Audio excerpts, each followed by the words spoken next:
This is the 2022 Aston Martin Vantage F1 edition, as you can see from the badge.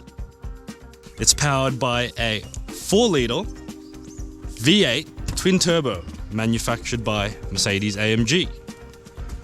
So what separates this from the normal Vantage?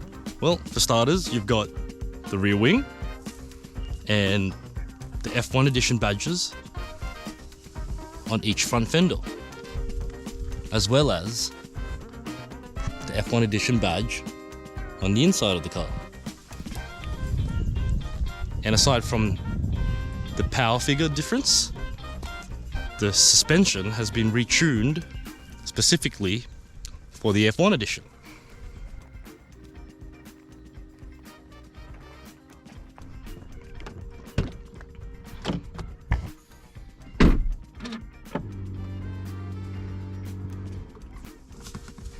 Alright, interior time. Inside, you've got Alcantara seats with a bit of leather and some fluoro yellow stitching. And the steering wheel is very square, but it's actually quite nice. The instrument cluster also has an Alcantara hood. On the center console, you've got a lot going on. You've got your start button and you've got your gear selectors. This is all surrounded by the rest of the buttons that you'll need, like your parking assist, rear view camera and 360 camera, as well as your nav, telephone, radio and your media buttons. And if you really want to, your traction button, as well as paddles. Climate control dials can be found here, with dual zone climate for the driver and the passenger, as well as seat heating. As you can see from our seat setting, you can't see much of the cluster because the square steering wheel is in the way. Fortunately, there's a stalk for up and down and telescopic adjustment of the steering wheel.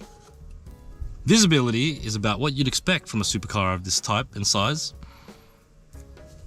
You've got excellent visibility from the side mirrors, excellent visibility of the rear, and you've even got sun visors that don't block too much of your road visibility.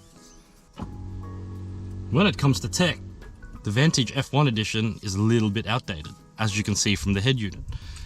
It's a little bit outdated, so it definitely needs some work, and it's not touchscreen. Aside from that, you have 2 USB ports and a 12-volt charger in the center console, but you're missing out on Android Auto and Apple CarPlay, which the car does not have. So you'll have to resort to Bluetooth or the radio.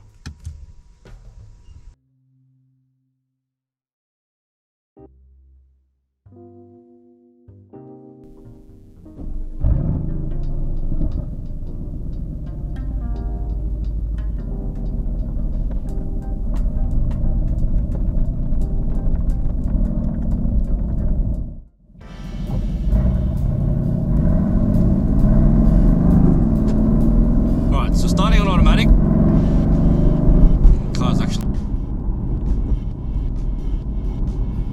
the standard suspension settings and the standard sport mode. Road's a little bit bumpy, and you can definitely feel it in the suspension and the steering wheel. But you know, what you would expect in a supercar.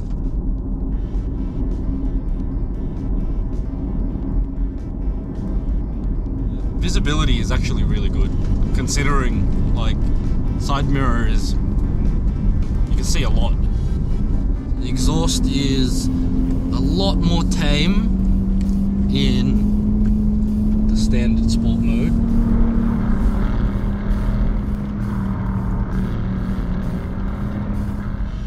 There's actually not much difference between the track suspension setting and the Sport Plus.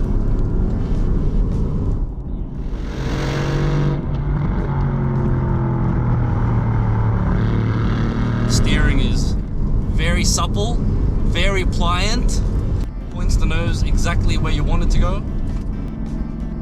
Is a conventional 8-speed automatic torque converter, not a dual clutch, not a direct shift, but considering it shifts quite nicely, quite smooth, and quite quick actually, which is very surprising.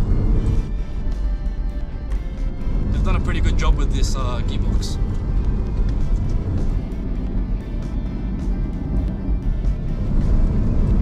And the paddles are nice and large. Nice and large. A couple of pops and cracks. Oof, the downshift is just gnarly. The engine just sounds super nice. Just really angry all the time. Back into the normal. Put it back into the normal suspension setting. And we'll go back down into Sport Plus. Make the ride a little bit more comfortable.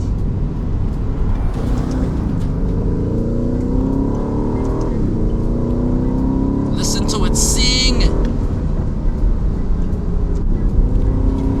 Feels very raw. Raw, untamed German muscle in a British chassis. It feels quite nice.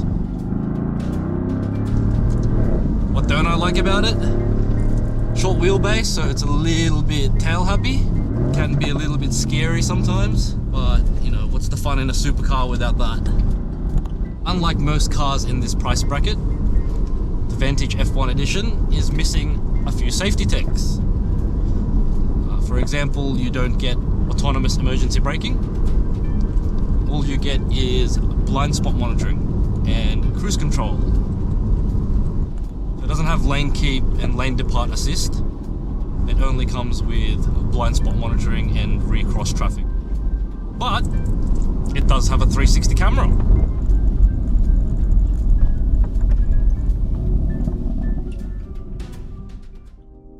So this has been our review on the 2022 Aston Martin Vantage F1 Edition. I'd like to thank Aston Martin for lending us their car. And if you'd like to see more of this content, please give us a like and a subscribe on our YouTube channel. And make sure you read our upcoming review on exhaustnotes.com.au. Until the next one, this is Paul from Exhaust Notes Australia. We'll see you next time.